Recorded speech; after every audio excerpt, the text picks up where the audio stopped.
Hey there. Subscribe to my channel. And also press this bell icon. मैं Zafar Iqbal with basic mathematics. आज जो हमारा topics है वो HCF है, हायर कॉमन फैक्टर आधे आज़म। असल मसाइल ये हैं कि हमारे अक्सर बच्चों को वो हायर क्लासेस तक पहुंच जाते हैं, उनको आधे आज़म का पता नहीं होता, एलसीएम का पता नहीं होता, लीस्ट कॉमन फैक्टर यानी इज़ाफ़े अकल का पता नहीं होता, बहुत मसाइल पैदा होते हैं। तो उसके लिए मैंने ये ज़रूरी समझा कि मैं मैथमेटिक्स के जो बाकी टॉपिक्स एक्सरसाइज वगैरह पर काम कर रहा हूँ, तो उससे पहले आधे आज़म और इज़ाफ़े अकल यानी हायर कॉमन फैक्टर और लीस्ट कॉमन मल्टीपल यानी एलसीएम, इन पर जो है एक वीडियो बना दूं और इनकी एक मिसाल भी हल करके दे दूं, ताकि बच्चों को जब मैं उसमें सवाल कराता हूं तो फिर वो अलहदा से मुझे समझाना ना पड़े। तो चलें हम अपने टॉपिक की तरफ चलते हैं, आधे आज़म की डेफिनेशन देखते हैं। पहले हम इसकी डेफिनेशन को देखते हैं।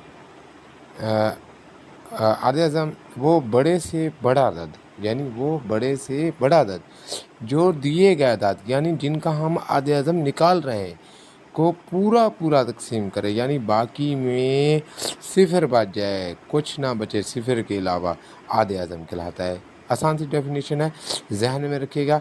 ये आधे आज़म और इज़ाफ़े अकल में फ़र्क ही यही है, सिर्फ डेफिनेशन जिस बंदे को आ जाती है उसके लिए कोई इशू नहीं है। दोबारा डेफिनेशन सुन लें।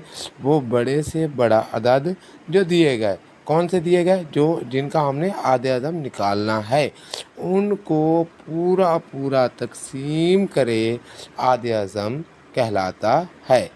जज़ाक। अब अगर आगे बात करें कि इसको आधे आज़म को निकालने के तरीके कितने हैं, मोस्टली जो हैं दो तरीके इस्तेमाल किए जाते हैं, ऐसिया बाय प्राइम फैक्टराइजेशंस और ऐसिया बाय डिवीजन, यानी कि बादरिया तकसीम और बादरिया मुफरद तजी। सबसे पहले हम आधे आज़म बादरिया मुफरद तजी की डेफिनेशन कर लेते हैं। तो आधे आज़म मालूम करने के लिए सबसे पहले दिए गए अदाद की मुफरद तजज़ी की जाती है, यानी मुफरद तजज़ी का मतलब यह है कि वो जो अदाद दिए हुए हैं उनको मुफरद अदाद पर तकसीम किया जाता है। इसके बाद इन अदाद की मुश्तरक मुफरद तजज़ी मालूम की जाती है, यानी वो दो हैं, तीन हैं अदाद, उनकी हमने प्राइम फैक्टराइजेशन कर ली, मुफरद तजज़ी कर ली, फिर उनके हमने अलहदा से प्राइम फैक्टर लिख लिए, उनमें से हर एक के मुश्तरक हमने निकाल लेने के हर अदद के मुश्तरक कौन कौन से हैं, यानी जो दोनों में या तीन में या चार जितने भी अदाद हैं उनके जो जो भी मुश्तरक होंगे उनको हम अलहदा कर लेंगे, और इस मुश्तरक मुफरद तजज़ी का फिर हासिल ज़रा मालूम किया जाता है, जो दिए गए अदाद का आधे आज़म होगा। समझ लें बात को, जो हमारे पास मुश्तरक मुफरद तजज़ी होगी, जितने भी अदाद होंगे उनको हम आपस में ज़रब दे देंगे, जो हासिल ज़रब आएगा वही आधे आज़म होगा जी। इसका जो दूसरा तरीका है इसमें आधे आज़म बाज़रिया तकसीम ऐसिया बाय डिवीजन मेथड, ये लॉन्ग डिवीजन भी इसे कहते हैं। तो इसका देख लेते हैं क्या तरीक़ाकार होता है। इस तरीक़ाकार में अगर दो अदाद हों तो पहले बड़े अदद को छोटे अदद पर तकसीम किया जाता है, यानी दो अदाद हों, मिसाल के तौर पर 8 और 4 हैं, तो 8 को 4 पर तकसीम करेंगे, अगर ज़ीरो बच गया तो आधे आज़म 4 हो जाएगा, अगर ज़ीरो नहीं बचता तो फिर आगे करेंगे। अच्छा जी, बड़ा अदद मकसूम कहलाएगा यानी डिवाइडेंट होगा, जबकि छोटा अदद डिवाइज़र कहलाता है। इस तकसीम के नतीजे में अगर बाकी रिमाइंडर सिफर बच जाए तो छोटा अदद आधे आज़म होगा। मैं पहले मिसाल दे चुका 4 और 8 की।